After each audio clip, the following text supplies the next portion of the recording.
retenir du tout dernier rapport de l'inspection générale des finances, l'IGF? Que dit ce rapport? Quelle est la lecture de la population après avoir écouté et été informé par rapport à ces rapports très déséquilibrés sur le plan des infrastructures que la République démocratique du Congo n'a pas bénéficié? La surfacturation mentionnée dans ces rapports, mesdames et messieurs, toutes ces questions seront débattues et nous allons vous présenter à travers un décryptage que dit ce rapport. Mesdames et messieurs, pour ce faire, nous recevons un spécialiste, c'est un technicien, le président de l'Ordre national des architectes du Congo, Fiyou Ndondoboni, pour essayer d'évaluer et décrypter que dit ce rapport et présenter quelques ouvrages en termes de chiffres, parce que vous le savez bien, mesdames et messieurs, que le rapport de l'IGF, c'est un rapport chiffré, ouvrage, infrastructure par infrastructure. Nous avons également, au cours de ce numéro, vous allez suivre la réaction de population,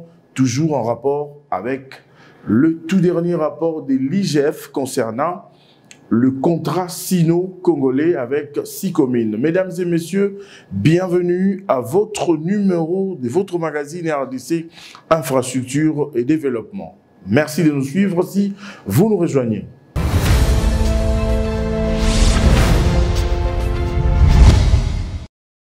Fiyou Ndondoboni, merci d'avoir répondu à notre invitation. Je rappelle à nos téléspectateurs que vous êtes le président de l'Ordre national des architectes du Congo, ONA, en sigle. Vous êtes technicien, architecte de formation.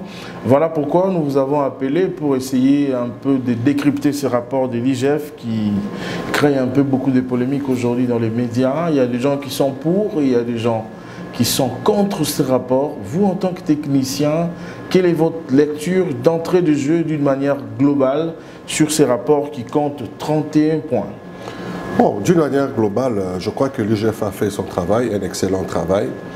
Au-delà de toute considération qu'on puisse avoir dans tel ou tel autre dire des uns et des autres, l'IGF a fait un excellent travail parce qu'il a démontré, de par ces éléments, une certaine surfacturation. Et puis évidemment, après avoir écouté les uns et les autres, je me suis rendu compte que ce projet a été géré quand même avec beaucoup de légèreté. Beaucoup de légèreté parce qu'il était question de mettre en place beaucoup d'argent pour la République. Mais du côté de la République, il n'y a pas eu des éléments ou des experts aguerris côté technique, parce que je ne vois pas dans toute la présentation la personne qui rejoue le rôle de bureau d'études. Je ne le vois pas, parce que même quand j'ai suivi les interventions des uns et des autres, les entreprises chinoises, à un certain moment, ont fait en même temps l'exécution et en même temps ils faisaient les études. Donc ils étaient jugés partis. Quand on fait les études, on exécute au même moment, qui va contrôler? Le challenge se fera à quel niveau? Parce que vous-même, vous étudiez, vous dites ça va coûter autant. Vous-même, vous exécutez, même si vous utilisez une moindre quantité. Parce que c'est vous qui avez fait les études, vous allez certifier ces quantités-là. Donc, quelque part, il y a un problème. Et pourtant, tout le monde sait, dans un marché de travaux, il y a d'une manière générale 3 personnes qui entrent en jeu. Il y a le maître d'ouvrage, il y a le maître d'œuvre, il y a l'entrepreneur. Le maître d'ouvrage, c'est la personne qui finance. Dans les cas d'espèce, c'était l'État.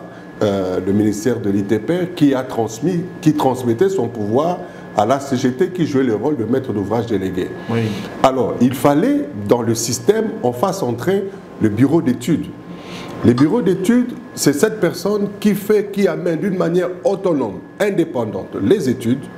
Et face à ces études, le maître d'ouvrage, sous son encadrement, il donne à l'entrepreneur et l'entrepreneur exécute.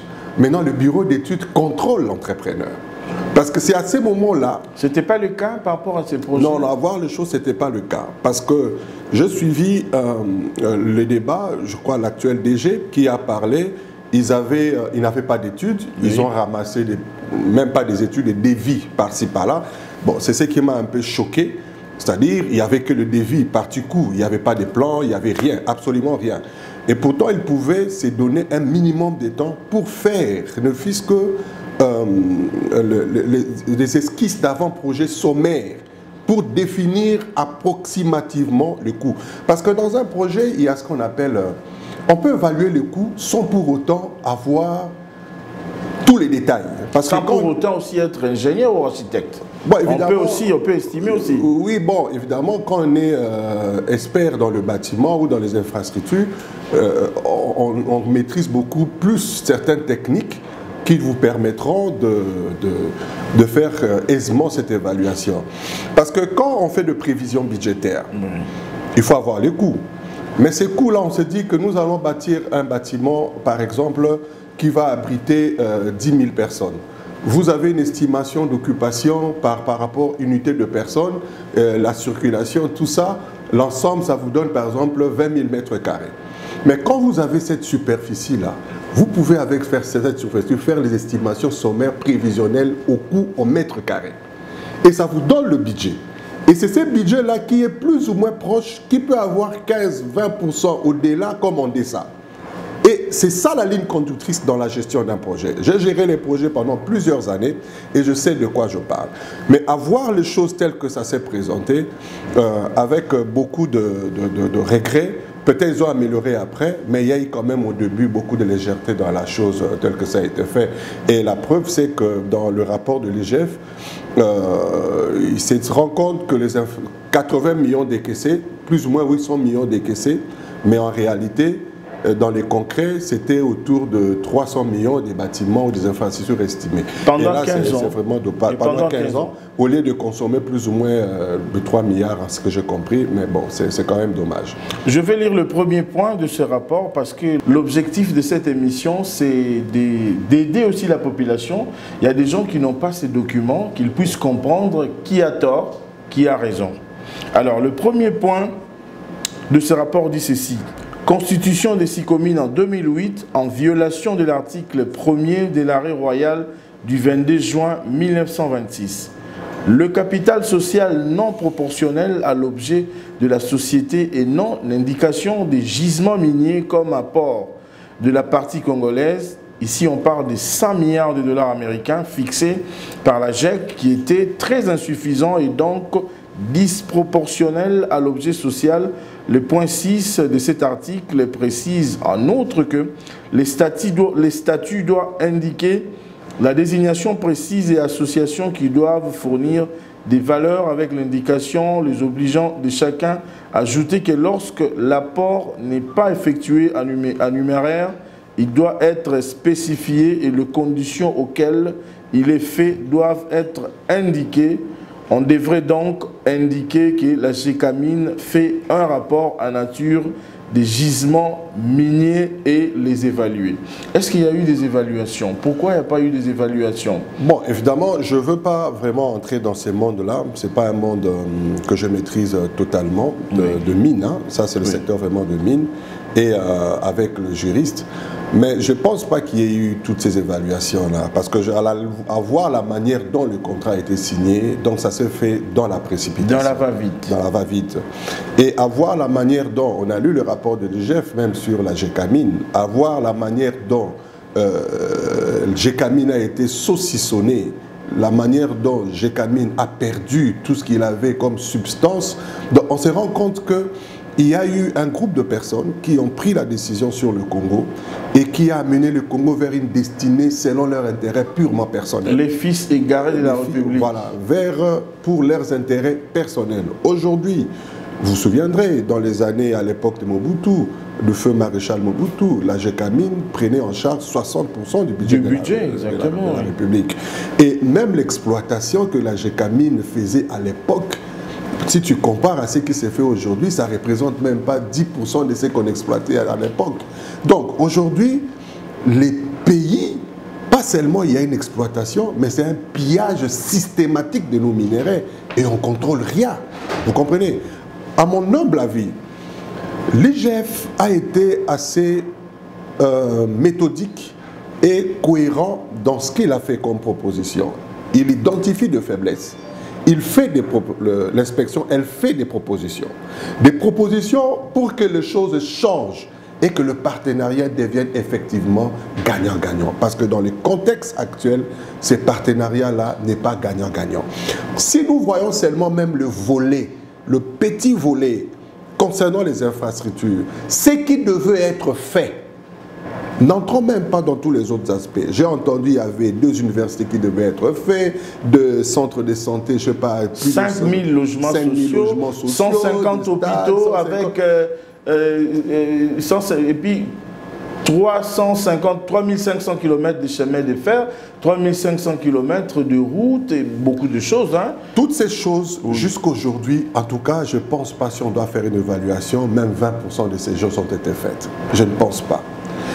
Et depuis la signature de ce contrat, en principe, on devait mettre en place le mécanisme, avoir des études solides, maîtriser les coûts, toutes ces choses. Mais jusqu'aujourd'hui, je ne suis pas rassuré que quelque chose de concret a été fait dans ce sens-là. C'est justement dans ce sens-là que le chef de l'État, comprenant la pertinence de cette question, il a mis en place cette agence qu'on appelle agence de coordination des conventions signées entre la République démocratique du Congo et les contrats signés et les contrats privés, pour que cette agence arrive maintenant à gérer SICOMIN, de manière à ce que cet arrangement peut-être qui était d'un groupe de personnes ne se fasse, ne continue plus à se faire de cette manière-là. Donc je pense qu'avec l'arrivée de l'agence, et comme l'IGF même a fait comme cette recommandation, que l'agence se saisisse du dossier pour faire renégocier les contrats SICOMIN pour l'intérêt de la République, je crois que c'est une solution importante pour notre pays. En tant que technicien, Fioun Ndoboni, est-ce que nous pouvons dire qu'aujourd'hui, que ce rapport de l'IGF est un rapport politisé, parce que nous sommes au cours de l'année électorale? Est-ce que l'IGF ne veut-il pas salir certaines personnalités pour que ces gens soient mal vus par la population et qu'ils soient non élus? Non, ce n'est pas un rapport politique, c'est un rapport purement technique, ça n'a rien à voir avec la politique. Il y a 2 choses. Il y a le fait, le physique de la chose, et puis la valeur de la chose. Il y a 2 choses. Il y a eu dans ce rapport, j'ai lu quelque part, il y avait 2 stades qui devaient être érigés à Goma ou Bukavu, quelque chose comme ça. Mais c'est ça, ces stades-là, physiquement, est-ce que ça existe? Non, ça n'existe pas. Mais on parle d'un décaissement de 10 millions par stade. Donc c'est un fait réel qui montre qu'il y a eu décaissement, mais il n'y a pas eu exécution. Donc c'est une faiblesse. C'est une vérité que l'IGF a relevée. Et il revient maintenant aux personnes concernées de démontrer que le décaissement de ces 10 millions par rapport à ces 2 stades-là ont été faits effectivement pour ces stades-là. Et si quelqu'un a encaissé, la justice va faire son travail. La justice devra faire son travail parce que c'est l'argent qui était destiné à l'État. Je donne un 2e exemple. On parle de l'hôpital du cinquantenaire. 114 millions pour la réhabilitation de l'hôpital du cinquantenaire. C'est un hôpital dont les grosses œuvres étaient là. Je n'ai pas les détails sur les études ou ce qui constitue une ligne de leur prévision. Mais je sais que l'hôpital du cinquantenaire a plus ou moins 40 000 mètres carrés. L'estimation de sa surface bâtie. 40 000 mètres carrés. Si nous allons... Généralement, un bâtiment de cette hauteur-là, à l'état 0, on peut estimer 1 500 à 2 000 $ le mètre carré, c'est-à-dire on a un terrain vide pour faire de prévision du coût. C'est-à-dire, si c'est un terrain vide, on construit un bâtiment au niveau 0, c'est-à-dire il n'y a rien. Fondation, tout ça, quand on fait une estimation sommaire 1 500 à 2 000 $ le mètre carré, avec cette surface-là, le bâtiment coûterait, après travaux, tout équipé correctement, autour de 60 à 80 millions de $, à l'état 0. Alors, maintenant... C'est un bâtiment de 4 niveaux. Hein. Oui, mais l'ensemble, ça fait plus ou moins 40 000 mètres carrés. Okay, oui. Alors, voilà pourquoi je suis dans les approximatifs. Donc, si c'est à l'état 0, ces bâtiments-là coûteraient, c'est-à-dire, on a l'espace terrain vide, on commence le projet, la valeur... À la fin, ça coûterait entre 60 et 80 millions. Maintenant, les grosses œuvres existaient. Ça existait déjà. Ça existait déjà. C'est-à-dire, il y avait une fondation, il y avait la maçonnerie, il y avait la structure, tout ça, tout ça. C'est vrai, il fallait faire des travaux d'étanchéité, plomberie, tout ça. Oui. C'était le second œuvre qu'il fallait faire. Donc, le second œuvre, le gros œuvre, ça prend plus ou moins 50-50%. OK. Alors, si nous allons avec l'hypothèse qu'on avait pris le prix le plus élevé, c'est-à-dire 2 000 $ le mètre carré, prenons l'hypothèse également 50-50%, on peut estimer cet aménagement-là autour de 1 000 $ le mètre carré.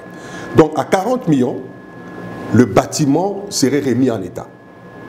À 40 millions.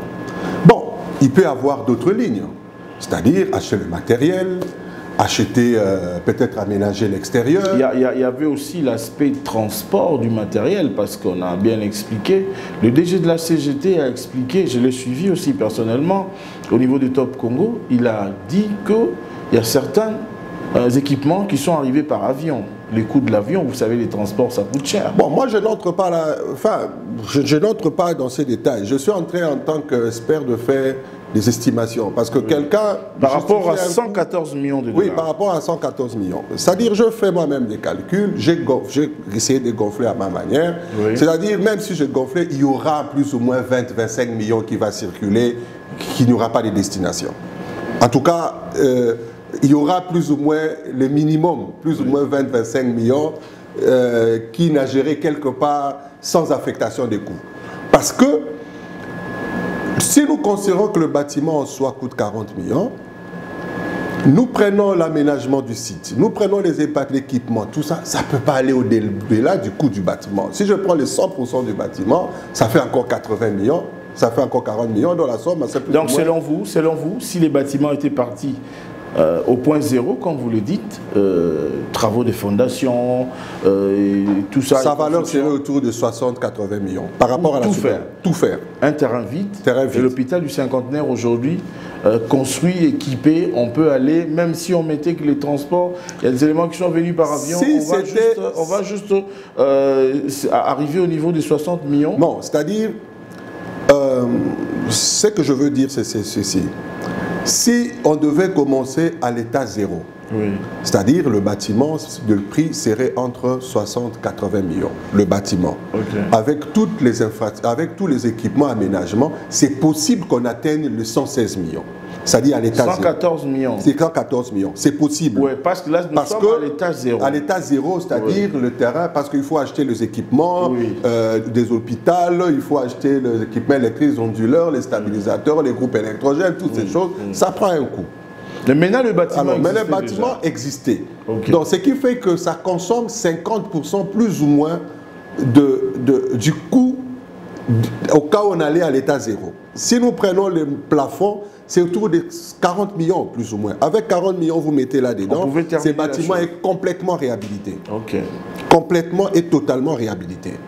Alors, ce qui fait que, si nous prenons les équipements et tous les autres, nous prenons encore un 40 millions, on peut arriver autour des 80 millions.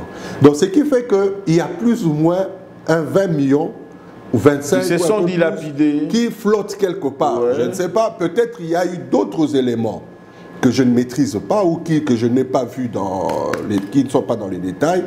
Ça, je suis en train de faire des projections en tant qu'expert pour faire une évaluation directe comme ça. Alors, on a choisi comme ça 2-3 infrastructures. Ici, par exemple, nous prenons le boulevard Triomphal. Les boulevards Triomphal, 2,5 km, 24 millions de dollars américains.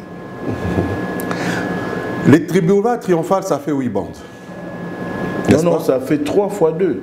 Ouais. 4, c'est le boulevard Lumumba et le boulevard du 30 juin.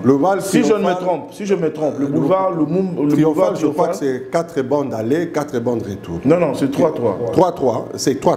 Okay. 4, hein? Ok, prenons même l'aspect que c'est 4. Je peux aussi me tromper. Voilà. 4 bandes. Donc 4 aller, 4 retour. Donc ça fait 8 bandes. 8 bandes, oui. L'estimation prévisionnelle d'une route bétonnée, 30 cm d'épaisseur, 6 mètres de largeur, plus ou moins, on va autour de 1 million de dollars les kilomètres, une route de 2 bandes. Vous comprenez? Donc, si nous considérons 8 bandes, ça fait 4 millions de dollars les kilomètres. Arrondissons même à 5 millions les kilomètres. Donc, si nous devons mettons faire même à 6, par 6 exemple. millions, par exemple, 6 millions de kilomètres. Donc, si nous devons faire une estimation sommaire prévisionnelle du projet et qu'on a 2 kilomètres à faire pour une route de 2 bandes, on dira, considérant les 6 millions qu'on a majorés, ça sera 12 millions. Vous comprenez?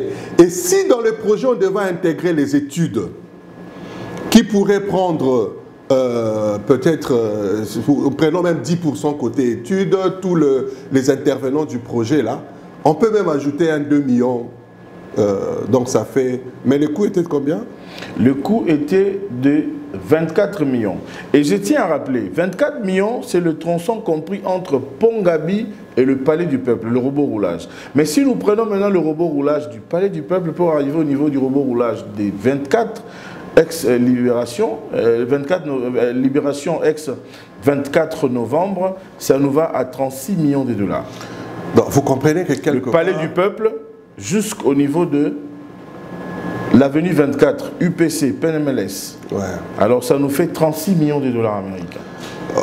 Vous comprenez que quelque part... Donc on prend 24 millions à partir du stade des Martyrs, Pont-Gabi, c'est-à-dire ça nous fait 24 plus 36, ça nous fait combien? 60 millions de dollars pour ce tronçon-là.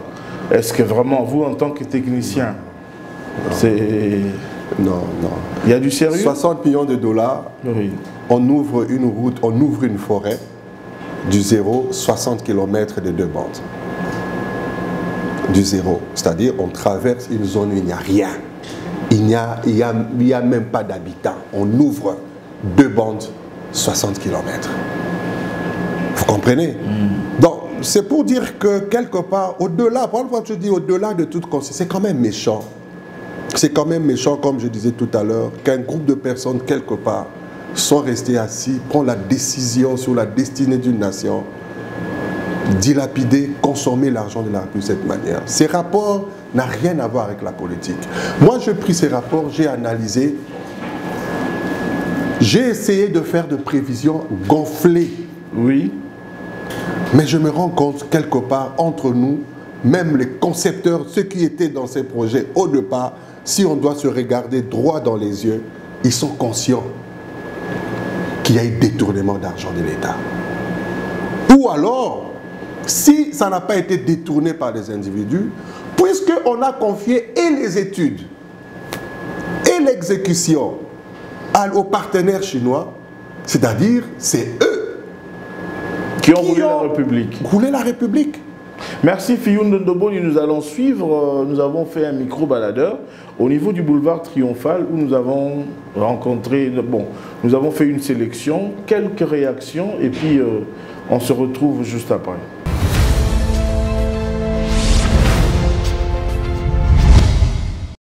La semaine passée, l'Inspection générale des finances a rendu un rapport dans lequel ils ont épinglé la problématique du contrat chinois signé en 2007 entre l'État congolais et les entreprises chinoises. Nous sommes au courant des conclusions que l'IGF a tirées de ce rapport. Il y a eu beaucoup de discordances par rapport à ce que la République devrait gagner, avoir comme gain. Dans ce rapport, on note qu'on a gagné que moins de 822 millions en termes d'investissement, alors que les Chinois sont allés au-delà de 10 milliards dans ce qu'ils ont eu à gagner dans ce contrat. C'est ce que nous déplorons parce qu'on n'a même pas gagné 10% de ce qu'eux ont pu avoir dans les clauses de ce contrat. Le travail que l'inspection générale de finances avec l'inspecteur Jules Alinguetti fait est formidable dans le sens qu'aujourd'hui, avec la politique de redevabilité que nous avons aujourd'hui, nous permet de savoir qu'est-ce qui a été dépensé pour quel projet. Vous savez, l'État tire ses ressources du contribuable. Donc ce sont nos impôts, nos taxes, nos redevances qu'on met à la disposition de l'État pour l'utilité publique. Et nous avons besoin de cette redevabilité pour savoir combien est-ce qui a été dépensé pour les écoles de nos enfants, les hôpitaux et pour aider que le pays se développe. Le pays ne peut pas se développer si on gère sans contrôle. C'est d'ailleurs pour ça que nous devons soutenir l'inspection générale de finances. Au-delà aussi, encourager les parlementaires, les députés à exercer des contrôles. Aussi, donner les habilitations à la Cour de compte pour bien faire son travail. C'est en contrôlant qu'on aura vraiment, on va contraindre nos dirigeants à qui on a donné mandat d'avoir une politique basée sur les résultats.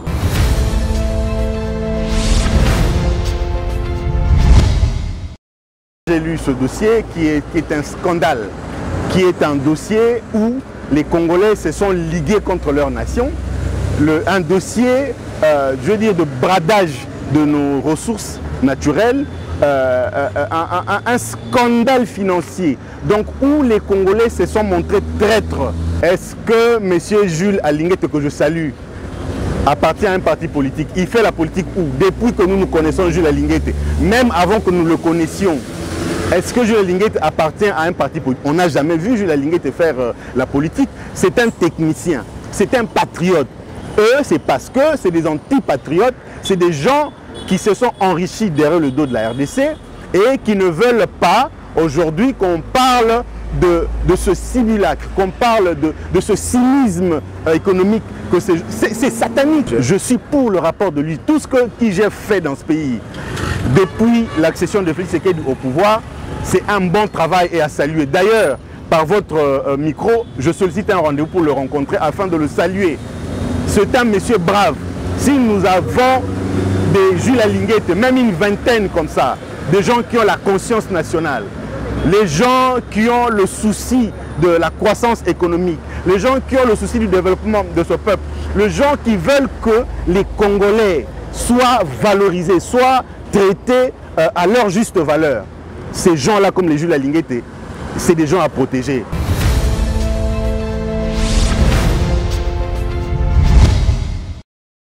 Tout d'abord, il y a Liboso, tu repères à mon Konzamboka, félicitations parce que contrôle, bonne gouvernance, c'est où tu as parti à contrôle. Tant que contrôle les alliés, tu as une bonne gouvernance. Général Papa Gilles Alinguete, coup de chapeau, message on a qui on a banquette, on a ndenge longo bani.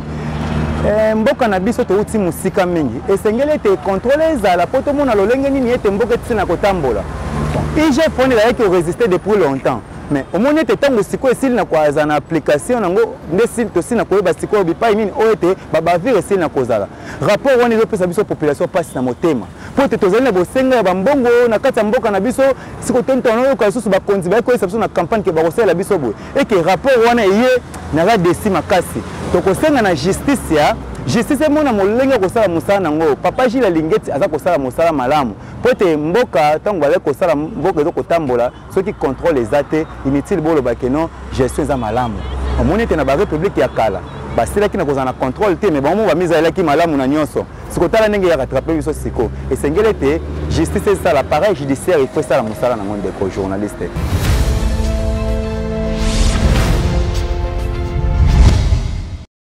Tokaki sango ya IGF to yambiango tozui ba révélation makasi au Gilles Alinguete asali biso surtout sur les plans infrastructure tozui ba révélation grave banzele belé mambongo ebima mais to vivre na inondation to vivre na ba conditions mabe mais mambongo ebima misala esalema te makambo au Gilles Alinguete alobi toza ba intellectuel eza mambo eza logique ayena ba chiffre de bout en bout. Imaginez-vous réhabilitation ya Pamba ya hôpital au la cinquantenaire et plus ou moins 114 millions.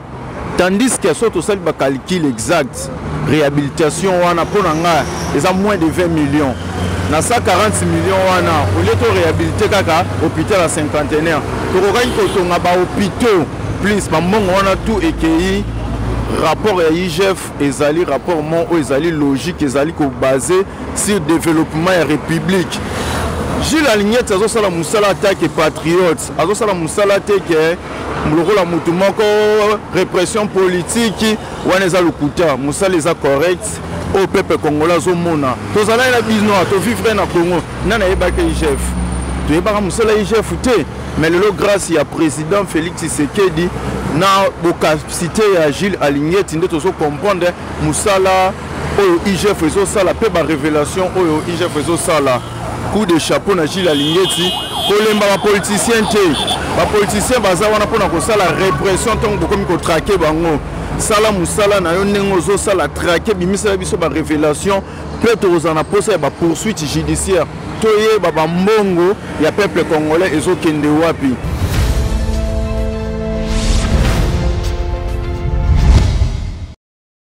Fiyou Ndondoboni, vous venez de suivre la sélection. Il y a beaucoup de personnes qui ont parlé, mais nous avons juste choisi cet échantillon-là. Votre lecture, après avoir suivi ce que la population dit en rapport avec... je crois que la population est choquée comme tout le monde, parce que les gens ont fait des discours. C'est vrai, il y a eu cette négociation d'avoir du cash, le pays en avait besoin. Il y a eu une innovation dans le sens d'obtenir le moyen et en contrepartie mettre en place auprès de partenaires nos gisements. C'était une initiative, on ne va pas condamner parce que les difficultés peut-être étaient là à l'époque, mais dans la gestion de cette initiative-là, dans la facturation, il fallait songer aux intérêts de la République. Vous savez aujourd'hui, 1 million de dollars, on donne un site, 1 million, que les gens sont en train de jouer avec le 1 million là. 1 million de dollars, aujourd'hui, prenons 2 millions, on peut faire 100 logements sociaux. En matériaux durs, hein, bâtiment à plus ou moins de 20 000 dollars par le logement sociaux, on en fait 100. C'est-à-dire, si on va en faire 1000 fois 10, à peu près 20 millions, et dans ces 20 millions, on fait 1000 logements sociaux ici à Kinshasa. Évidemment, si on ajoute les aménagements, tous, on peut arrondir à 30 millions. Et dans ces 30 millions, si nous considérons que 20 logements sociaux, un bâtiment, ça pourra être érigé en 3 ou 4 mois, on donne aux entreprises locales congolaises, c'est-à-dire pendant 3 ou 4 mois ou 5 mois, on peut engager 7000 Congolais en considérant 7 personnes employées par bâtiment. Mais il y a des gens qui se donnent le luxe aujourd'hui de rouler la République et de prendre cet argent. C'est seulement pour que vous compreniez la valeur de millions. Comment les gens aujourd'hui sont en train de faire mal à la population et négliger cette valeur de millions. Donc, on prend un 20 millions, une personne qui de lui-même détourne le 20 millions, et pourtant on peut disponibiliser 1000 logements sociaux et qui va régler le problème de logement dans la ville de Kinshasa. Et si c'est étalé pendant 10 ans, ça fait 10 000 logements sociaux pour les 10 ans. Est-ce qu'aujourd'hui à Kinshasa on construit 10 000 logements sociaux? Est-ce que le bailleur privé ici va encore déranger la population avec les coûts? L'État lui-même va maîtriser le coût du loyer.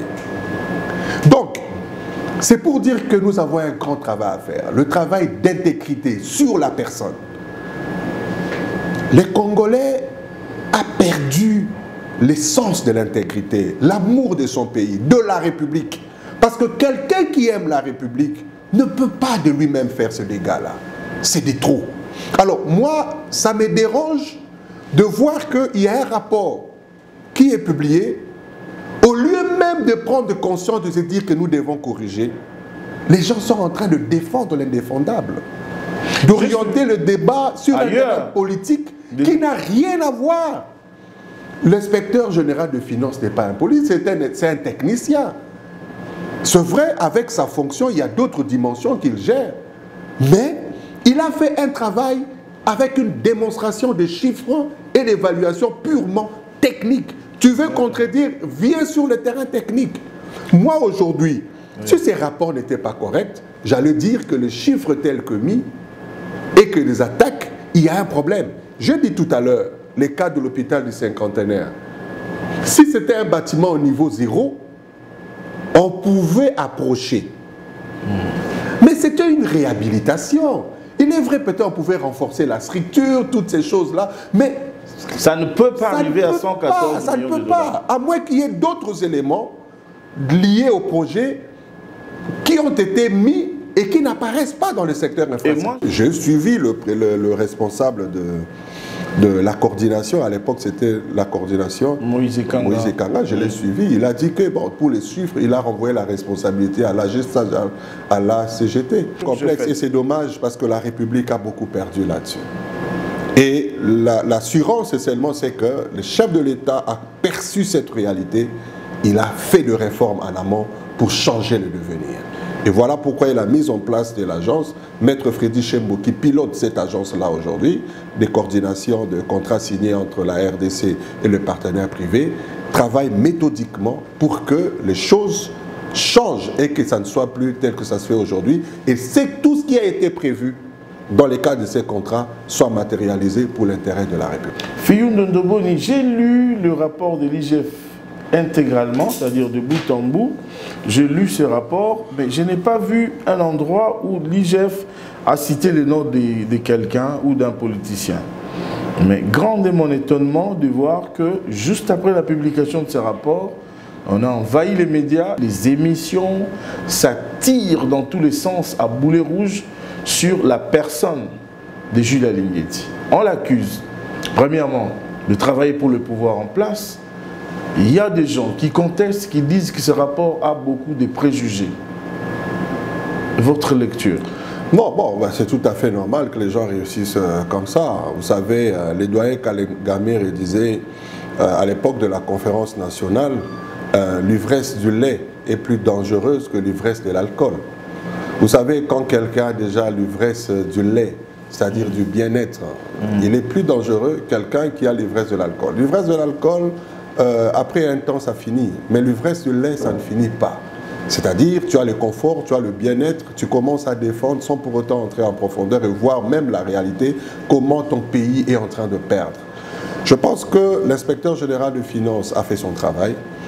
Il ne devait pas s'attendre à ce qu'on l'applaudisse, parce que quand on touche un point où il y a les intérêts des gens, c'est tout à fait normal qu'il y ait ce genre de réaction.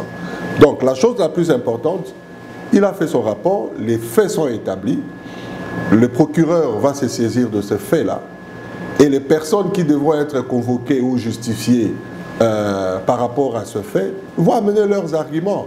Ce n'est pas une question de personnes, c'est une question d'une institution qui a travaillé, qui avait une convention avec l'État, et que les intérêts de l'État n'ont pas été correctement respectés.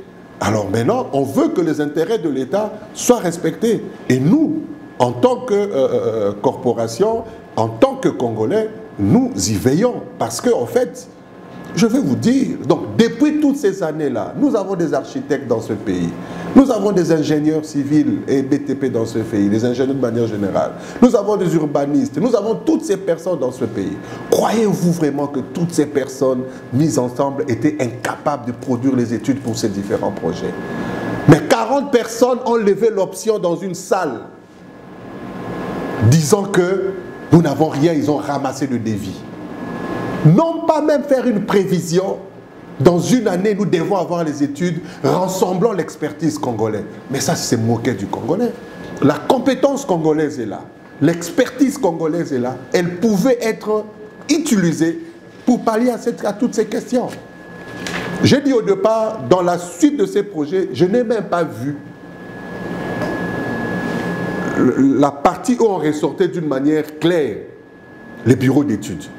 Soit c'était fait en interne, soit c'était fait par la partie chinoise. Il y avait des bureaux d'études français qui ont été consultés et qui ont travaillé aussi par rapport à certaines études. Hein.